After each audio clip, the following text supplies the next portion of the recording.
आज आपकी यह दशा देखकर मेरा कलेजा फटा जा रहा है। आप तो इस सृष्टि के रक्षक हैं, फिर आपकी आंखों में यह कमजोरी क्यों? लोमार्ड, अपनी चिकनी चुपड़ी बातें बंद कर। पेट में चूहे नहीं बल्कि भूखे भेड़िया दौड़ रहे हैं। शिकार मिलता नहीं, प्रजा प्यासी मर रही है। अगर अगले 2 दिन में कुछ नहीं मिला तो मैं अपनी ही प्रजा को खाना शुरू कर दूंगा। लोमड़ के चेहरे पर एक कुटिल मुस्कान आई। महाराज, प्रजा को खाने से क्या होगा? वह तो आज है, कल नहीं। मैंने सुना है कि विंध्याचल की पहाड़ियों के पीछे एक स्वर्ण मृग, सोने का हिरण रहता है। कहते हैं कि जो शेर उसका शिकार करता है उसे 10 साल तक भूख नहीं लगती और उसके शरीर में एक साथ 100 हाथियों का बल आ जाता है। केसरी की आंखों में लालच की चमक आ गई। स्वर्ण मृग, क्या वह सच में है या यह सिर्फ दंत कथा है? महाराज, मैंने खुद उसे अपनी इन आंखों से पूर्णिमा की रात को चमकते देखा है। लेकिन समस्या यह है कि वह हिरण केवल पवित्र राजाओं को दर्शन देता है। आपको पहले खुद को पवित्र सिद्ध करना होगा। पवित्र होने का क्या अर्थ है? लोमड़ ने अपनी योजना का दूसरा पत्ता फेंका। महाराज, आपको 7 दिनों का त्याग करना होगा। इन 7 दिनों में आप किसी भी जानवर का शिकार नहीं करेंगे। आपको केवल कंद मूल और वह पानी पीना होगा जो मैं मंत्र पढ़कर लाऊंगा। इससे आपकी आत्मा शुद्ध होगी और स्वर्ण मृग स्वयं आपकी गुफा के बाहर आकर खड़ा हो जाएगा। शेर पहले तो हिचकिचाया। घास और फल? मैं शेर हूँ, घास खाना मेरी फितरत नहीं। लेकिन लोमड़ ने उसे बातों में फंसा लिया। महाराज, थोड़े दिन का कष्ट और जीवन भर का राज। सोचिए, स्वर्ण मृग का मांस खाने के बाद आप अमर हो जाएंगे। फिर न इस सूखे का डर रहेगा, न किसी दुश्मन का। केसरी मान गया।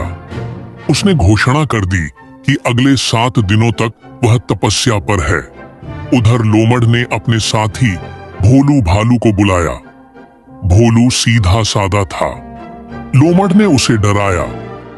भोलू शेर पागल हो गया है। उसने तय किया है कि तपस्या के बाद वह सबसे पहले भालुओं का कबीला खत्म करेगा। अगर अपनी जान बचानी है तो जैसा मैं कहता हूँ वैसा कर। लोमड़ ने भोलू को अपना वसूली एजेंट बना लिया। उसने जंगल के बाकी जानवरों, हिरणों, खरगोशों और चीतलों को इकट्ठा किया। सुनो, राजा केसरी तपस्या कर रहे हैं। उन्हें प्रसन्न करने के लिए हर परिवार को रोज एक टोकरी फल और अपने हिस्से का आधा पानी गुफा में जमा करना होगा। जो ऐसा नहीं करेगा, तपस्या के बाद राजा सबसे पहले उसे ही अपना भोजन बनाएंगे। छोटे जानवर डर गए। सूखा पड़ा था, पानी पहले ही कम था।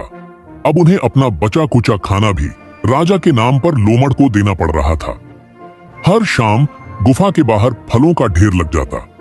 केसरी तो गुफा के अंदर आंखें बंद करके पवित्र होने का नाटक करता, जबकि बाहर लोमड़ और भोलू मिलकर उन फलों और उपहारों का मजा लेते। लोमड़ ने एक गुप्त जगह पर मांस भी जमा कर रखा था जो वह रात के अंधेरे में खाता था। जंगल का जासूस टीटू तोता एक बरगद के पेड़ पर बैठकर यह सब देख रहा था। उसे शक हुआ कि अगर शेर तपस्या कर रहा है तो लोमड़ इतना मोटा कैसे होता जा रहा है। एक रात टीटू ने देखा कि लोमड़ और भोलू गुफा के पीछे बैठे हंस रहे थे। भोलू, यह शेर कितना बड़ा बुद्धू है। घास खाकर उसकी हड्डियां निकल आई हैं और वह स्वर्ण मृग, ऐसा तो कुछ होता ही नहीं। मैंने तो बस उसे भूखा रखने के लिए यह कहानी बनाई है। जब वह बिल्कुल कमजोर हो जाएगा, हम उसे पहाड़ी से धक्का दे देंगे और मैं इस जंगल का नया राजा बनूंगा। भोलू थोड़ा सा डरा।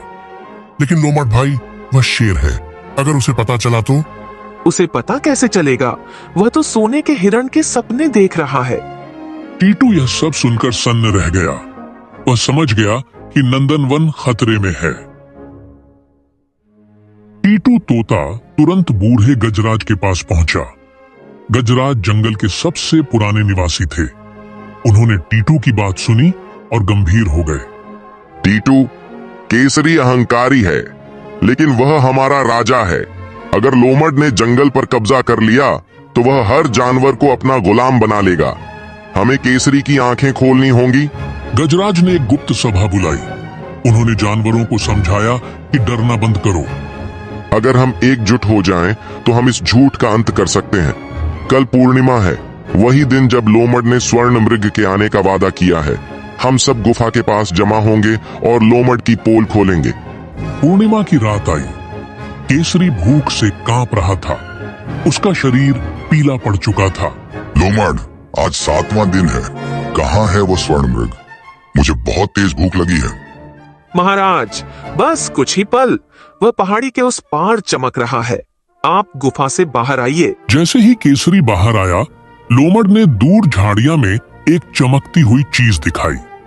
असल में वह एक पुराने कांच का टुकड़ा था, जिस पर चांद की रोशनी पड़ रही थी। देखिए महाराज, वह रहा स्वर्ण मृग।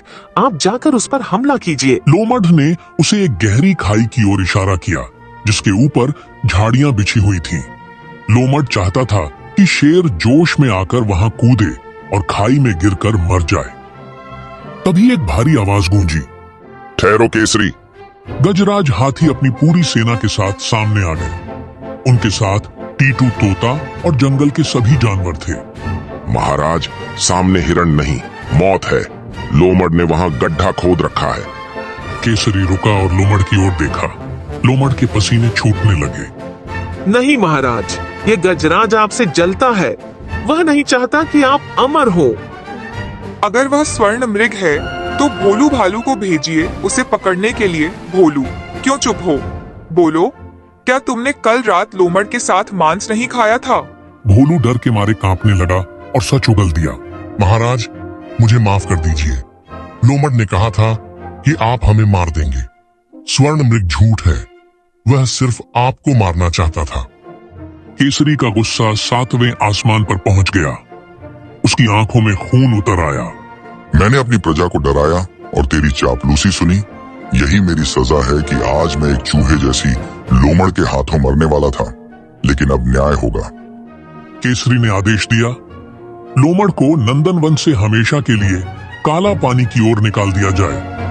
भोलू भालू को सजा के तौर पर अगले 1 साल तक सभी जानवरों के लिए कुआं खोदना होगा, ताकि सूखे की समस्या खत्म हो।